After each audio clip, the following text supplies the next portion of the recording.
दर्शकबिन अहिले जुन इन्सपेक्टर साहब म लाइभ गर्दैछु, मोबाइलबाट गर्दैछु।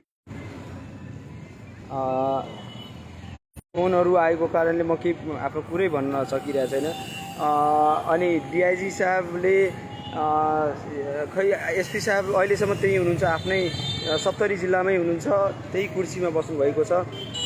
यति ठुलो प्रमाण दिएको छु, यति गम्भीर प्रमाण दिएको छु, तर त्यो प्रमाणको बारेमा त्यति प्रमाण हुँदाहुँदै अहिलेसम्म एसपी साहबलाई खै कस्तो किसिम के भनौँ, कमसेकम यति गम्भीर आरोप लागिसकेपछि त विभागले उहाँलाई कमसेकम तत्काल उहाँलाई त्यहाँबाट झिकाएर त्यहाँ तत्काल या डिएसपी साहबलाई निमित्त बनाएर हुन्छ कि नयाँ एसपी पठाएर हुन्छ, यो विषयको गम्भीरता बुझ्नुपर्ने थियो।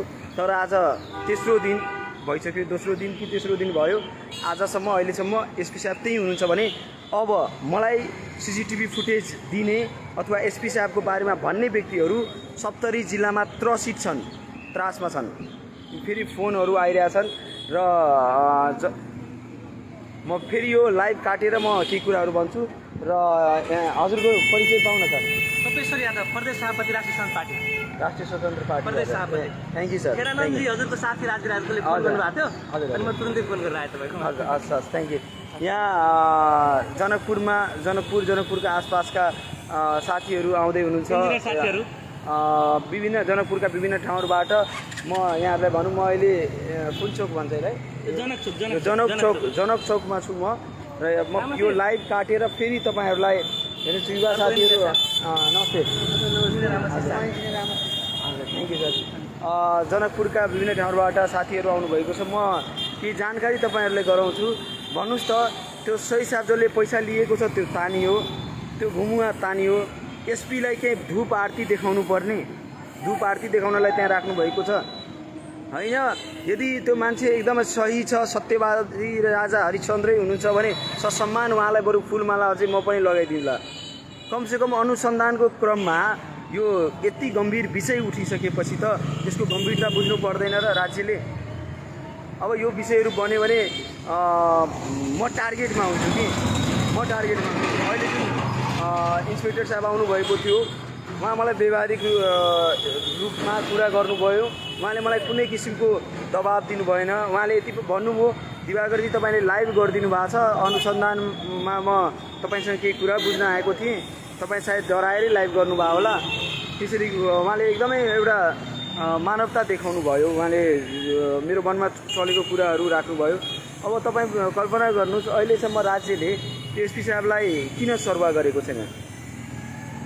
कमसेकम सरुवा नगरे पनि ल, एक हप्ताको लागि जबसम्म अनुसन्धान टुङ्गो लाग्दैन, के निचोडमा पुग्दैन, त्यतिन्जेल त राख्न सकिन्छ नि।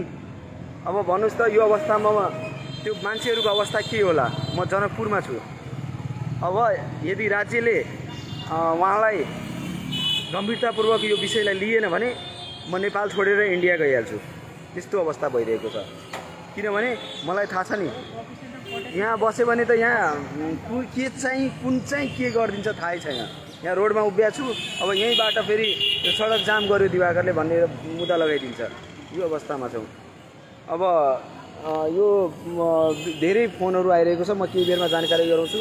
म यहाँहरूलाई यो लाइभ किन गरेको थिएँ भने म सुरक्षित छु, म ठिक छु, तर ठिक छु भनिरहँदा यो राज्यको जुन अहिलेसम्मको गतिविधि हेरिरहेको छु, राज्यले जुन किसिमले एक्सन लिनुपर्ने, जुन किसिमको राज्यको मौनता छ, यो मौनता बडो शङ्कास्पद र बडो गम्भीरतापूर्वक लिएको छु।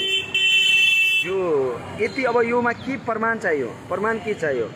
सिसिटिभीको फुटेजमा बकाइदा सही साहबले पैसा लिएको छ, वरिष्ठ सही साहबले बकाइदा घुमुवाको त्यहाँ एसपी साहबलाई भेट्न आउनु भनेको छ। अब त्यति, अब के हुनुपर्ने? एसपी साहबको हातमा यसरी भन्नुपर्ने, एसपी साहब तपाईँ फोटो एउटा खिचाउनुहोस् त पैसा लिएको, त्यो त हुँदैन नि। कि भन्नुपर्ने, पत्रकारहरूलाई बोलाएर तपाईँ त्यसरी लिनुहोस् भिडियोमा पैसा, त्यो त्यसरी कहाँ हुन्छ भन्नुहोस् न? यतिले पुगेन। अब केही बेरमा म तपाईँहरूसँग फेरि जोड्नेछु।